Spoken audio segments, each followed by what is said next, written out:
Hey, just going to do a quick review here of another radio kit that I did a couple months back. This particular one is an AM/FM radio kit. Of course, came from China, as most of these kits do. This was definitely a solder kit, but I think it's suitable for kids too, and I'll go over some of the reasons why that is. It's a pretty straightforward design. As far as the way you tune it, it's got these nice little thumb wheels here. One is for, this top one here is for tuning, and the bottom one here is for volume and power. Then it has an AM/FM switch here. Here is the little, of course, AM antenna, the little ferrite bar. And over here is kind of a unique, almost guitar string style FM antenna. So let's go ahead and take a closer look at this particular unit. On the front, these were all nice through the hole soldering. And as you can see, the components are not too terribly close together, which makes it a very good project for someone who's just learning how to solder. There is, the instructions that came with were okay. I relied more on a website that I found where somebody had reviewed this and had posted some pictures. That was actually more helpful to me. So we have some standard components, as you do in most radios, with resistors. You've got, capacitors here. Got the monolithic, more the blue type, and then you've got also some electrolytic capacitors and so on. On the back of the radio, it's kind of a unique design. First of all, there is right here one surface mount chip, and that actually came pre-soldered, which is a very good thing, especially if you're learning how to solder. I haven't done a lot of surface soldering, and I can get a little bit closer to that.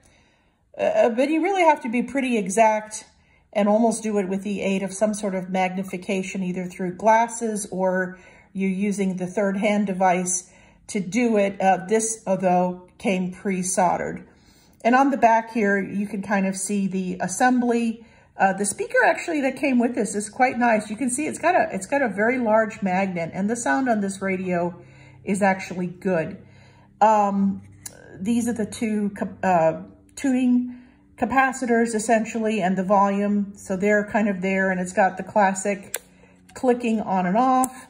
And then the battery mounting was kind of neat too. So you kind of use these little bolts to put it as an off stand. So then also ends up serving as a nice little stand for the radio. So it does kind of stand up by itself, and the circuitry is still exposed.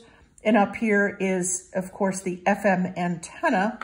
So we'll go ahead and turn it on. And it does tune the FM band also in the lower frequencies, like in the 76 range, which isn't really used in this country for broadcasting. You will find some limited use for it, sometimes in an internal FM broadcast, like let's say within a concert hall, or you're at some sort of venue. Sometimes those devices that they use actually will be FM on that lower band that they have. So this is kind of up here is the tuning, as I mentioned, and down here is the off and on. So I'll go ahead and turn it on, and I have it right now on the FM band. And it's quite sensitive in the stations that it picks up.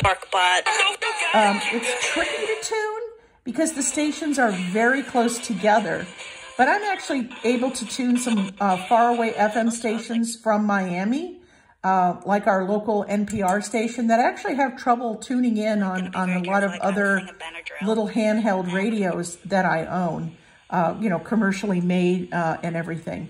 So performance is good. On AM, there's not a lot left on AM radio, but I found it was not quite as good. I have much better AM radios than this does. And of course, within this house as I am now, AM is really kind of dicey anyway, with all the noise that is especially with LED lights. Don't overlook the fact that LED lights are very nice, and I have many of them myself, but they have a tendency to produce a lot of radio interference. Another big culprit within your house for radio interference are what a lot of radio people call the wall warts.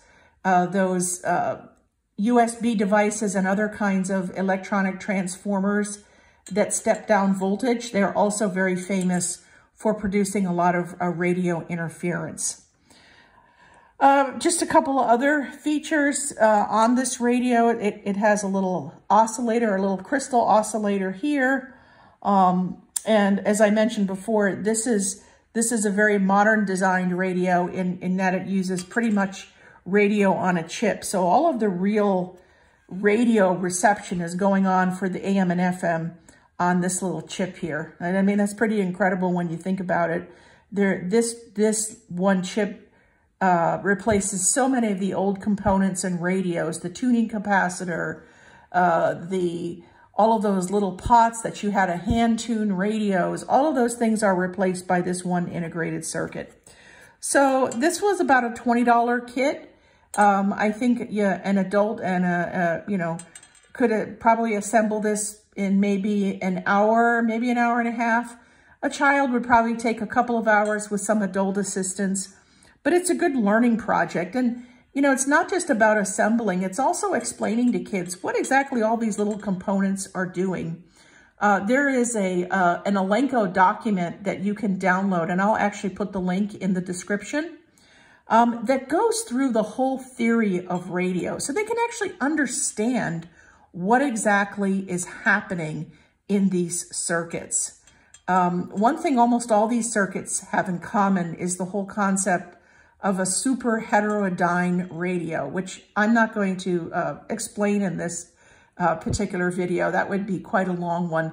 But that document that I'll post really does an excellent job of explaining it. And those are actually the instructions for an Elenco AM/FM kit that uses, if you will, old-fashioned technologies to produce the same result in radio signals. But I actually learned a lot myself by reading through that document.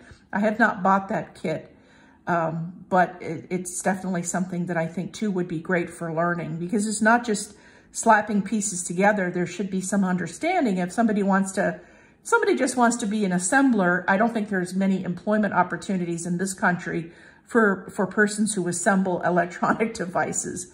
There is, however, a great career opportunity for people who actually design these kinds of systems and get into programming like Arduinos or Raspberry Pis and producing devices using those. And even those, there's very little commercial applications for Arduinos and Raspberry Pis, but it serves as a learning tool of what's possible in designing devices and Internet of Things and all of those cool things. So just one of those, this is just one of these little things that can be of interest to kids to really get them started into learning about radio and electronics. So that's my review. Thank you for watching.